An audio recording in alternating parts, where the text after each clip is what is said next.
That new $8 million roller coaster at Cedar Point has now come to a screeching halt. News Center 8's Gary Stromberg says crews have been working throughout the day trying to determine what went wrong with the area's hottest attraction. 1 month ago, the opening of Cedar Point's Magnum XL 200 roller coaster attracted national attention. Unfortunately, the spectacular coaster has been attracting attention ever since. Last week, a girl told us how she got some serious bumps and bruises on the Magnum. I was holding onto the bar in front of me, and I jerked forward and hit my head. My head hit. There was like a thud, so hard that I could actually hear my head hit it. And now today, the only people near the Magnum were park workmen. Yesterday, the chain that pulls the coaster up the first hill suddenly snapped. The lift chain is a little over 1,000 feet long and weighs over 14,000 pounds. Workers were going over the chain trying to determine why it broke. When the accident happened, one of the coaster trains had climbed about 45 feet up the big hill. As soon as the chain broke, the train locked into what we call anti-rollback brakes. That locked into there, the train didn't move. The 36 riders were escorted off the Magnum. They had to walk down some 30 steps to safety. What did park goers today think about the shutdown? Major upset. An opinion from a more mature visitor? We've heard a lot about it, we've read a lot about it, and we're looking forward to being able to ride it. Scared to death, but still looking forward to it. Park officials don't know when the Magnum will roll again, but claim there is no need for concern. No, I think, and we think, and the state thinks it's a very safe ride. We test it every day. There shouldn't be any concern. The Magnum is a great ride. It's a safe ride.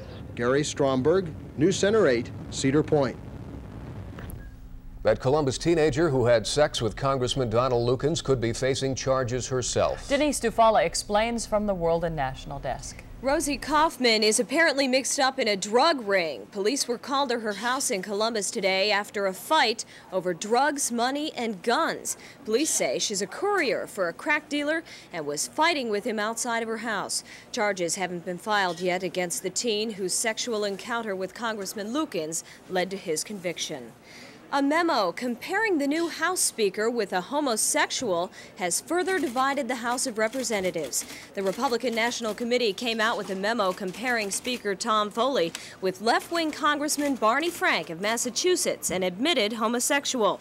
President Bush called the attack disgusting. Republican leaders have apologized to Foley, and the author of the memo resigned today. Now Congressman Barney Frank is threatening to name other homosexual congressmen if the infighting continues.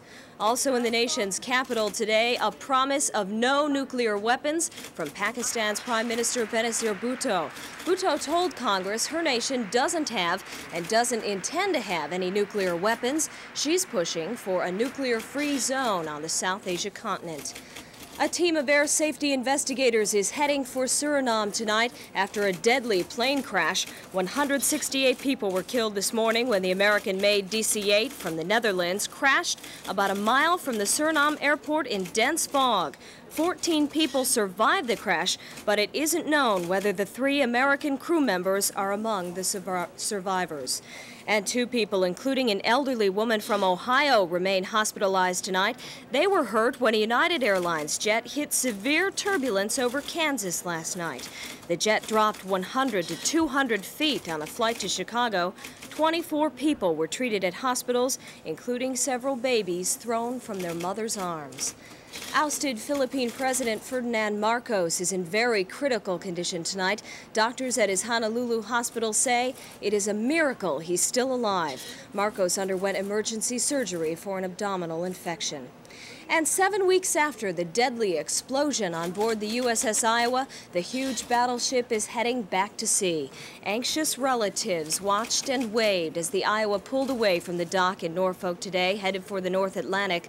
The Navy says the damaged gun turret will be used during the voyage to train replacements for the 47 sailors who died, but the guns will not be fired until the Iowa investigation is finished. That's the latest from the World and National Desk tonight. Back to you, Tim and Robin. Okay, thank you, Denise. Well, thanks to Casey, the Lakers are trying to pick up the pieces. And the Tribe is trying to pick up ground after blowing a golden opportunity last night. Yeah, could have picked up a game on the first place Orioles and a game further on Boston, but all three were losers. We'll talk about it next.